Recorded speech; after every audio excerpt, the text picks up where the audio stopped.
जय श्री राम। राधे राधे। नमस्ते मित्रों, स्वागत करता हूँ तुम्हारा हमारे YouTube चैनल धार्मिक दर्शन में। तो हमारे चैनल पे आप नए हैं तो हमारे चैनल को लाइक, सब्सक्राइब और कमेंट करना ना भूलें।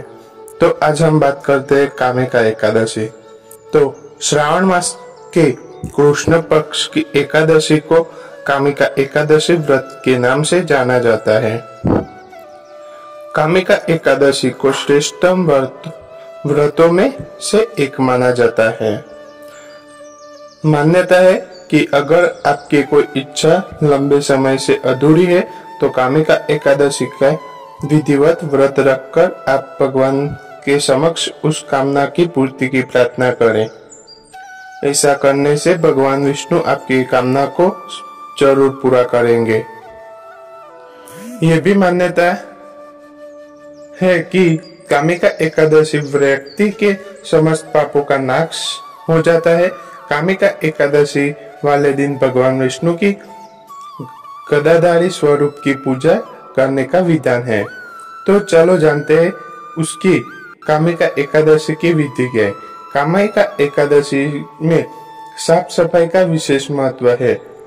व्रती व्यक्ति प्राप्त स्नान आदि करके भगवान विष्णु की प्रतिमा को पंचामृत से स्नान कराए। पंचामृत से स्नान कराने से पूर्व प्रतिमा को शुद्ध गंगा जल से स्नान कराना चाहिए। पंचामृत में दूध, दही, घी, शहद और शक्कर शामिल है। स्नान कराने के बाद भगवान को गद, अक्षत, इंद्रजो का प्रयोग कर और पुष्प चढ़ाए। धूप, दीप और चंदन आदि सुगंधित पदार्थों से आरती उतारनी चाहिए। नैवेद्य का भोग लगाए। इसमें भगवान सिद्धर, मक्खन, मिश्री और तुलसी दल अवश्य ही चढ़ाए और अंत में क्षमा याचन करते हुए भगवान को नमस्कार करें। विष्णु सहस्त्र नाम का पाठ का जप करें। कथा आरती अवश्य करनी चाहिए। यदि निर्जल व्रत रह सके तो सर्वोत्तम है।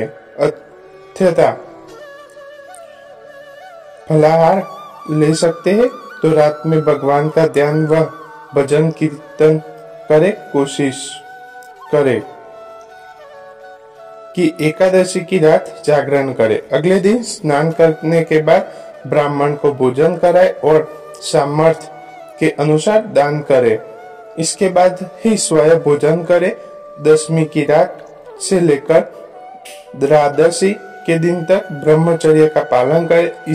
किसी की चुगली और निंदा का न करे। प्रभु भक्ति में लीन रहे।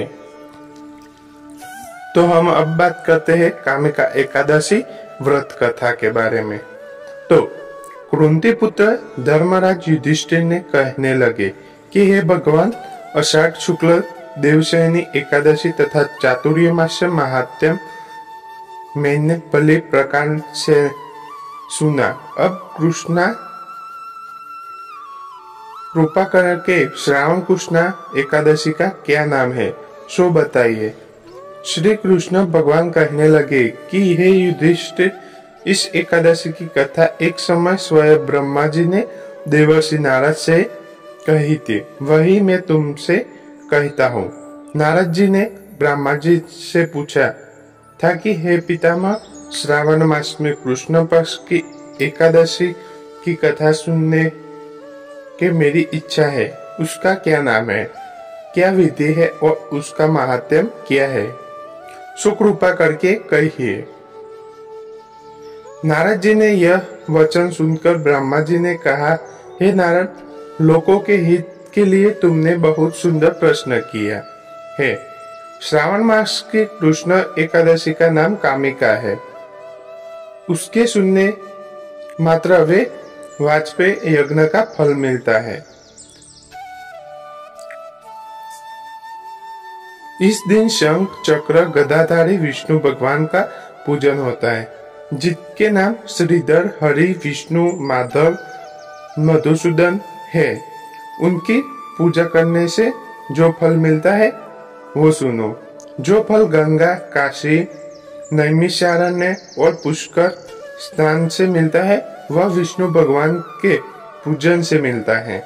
जो फल सूर्य व चंद्र ग्रहण पर कुरुक्षेत्र और काशी में स्नान करने से, समुद्र व सहित पृथ्वी दान करने से, सिंह राशि के बृहस्पति में गोदावरी और गंडकी नदी में स्नान से भी प्राप्त नहीं होता, वह भगवान विष्णु के पूजन से मिलता है।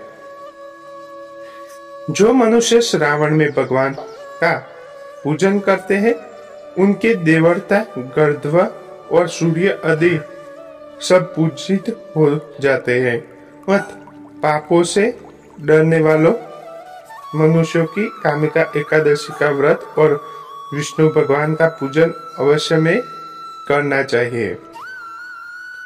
पाप रूपी कीचड़ में फंसे हुए और संसार रूपी समुद्र में डूबे हुए मनुष्य के लिए इस एकादशी का व्रत और भगवान विष्णु का पूजन अत्यंत आवश्यक है। इसके बढ़कर पापों के नाश को कोई उपाय नहीं है। हे नारद, स्वयं भगवान ने यही कहा है कि कामिका व्रत से जीव पुण्य को प्राप्त नहीं होता। जो मनुष्य इस एकादशी के दिन भक्ति पूर्वक तुलसी दल भगवान विष्णु को अर्पण करते हैं वे इस संसार के समस्त पापों से दूर रहते हैं। विष्णु भगवान रत्न, मोती, मणि तथा आभूषण आदि से इतने प्रसन्न नहीं होते जितने तुलसी दल पूजन का फल 4 बार चांदी और 1 बार स्वर्ग के दान के बराबर है। हे नारद, मैं स्वयं भगवान की अति प्रिय तुलसी को सदैव नमस्कार करता हूँ। तुलसी के पौधों को सिंचन से मनुष्य की सब यातनाएं नष्ट हो जाती है। दर्शन मात्र से सब पाप नष्ट हो जाते हैं और स्पर्श से मनुष्य पवित्र हो जाते हैं। व्रत के पीछे क्या है उसकी कथा सुनिए। एक गांव में एक वीर क्षत्रिय रहता था। एक दिन किसी कारण वश उसकी ब्राह्मणमय हाथापाई हो गई और ब्राह्मण की मृत्यु हो गई। अपने हाथों से मरे गए ब्राह्मण की क्रिया उसी क्षत्रिय ने करनी चाहिए, परंतु पंडितों ने उसे क्रिया में शामिल होने से मना कर दिया। ब्राह्मणों ने बताया कि तुम पर ब्रह्म हत्या का दोष है, पहले प्रायश्चित कर इस पाप से मुक्ति ही हो, तब हम तुम्हारे घर भोजन करेंगे। इस पर क्षत्रिय ने पूछा कि इस पाप से मुक्ति होने के क्या उपाय है। तब ब्राह्मणों ने बताया कि श्रावण माह में कृष्ण पक्ष की एकादशी को भक्ति भाव से भगवान श्रीधर का व्रत एवं पूजन कर ब्राह्मणों को भोजन करा के सदृष्टिना के साथ आशीर्वाद प्राप्त करने से इस पाप से मुक्ति मिलेगी। पंडितों के बताए हुए तरीके से व्रत करके वाली रात में भगवान श्रीधर क्षत्रिय को दर्शन देकर कहा कि तुम ब्रह्म हत्या से प्राप्त से मुक्ति मिल गई। तो हमारे वीडियो अच्छे लगे हो तो लाइक, सब्सक्राइब और कमेंट हर हर महादेव लिखना ना भूले। जय श्री राम।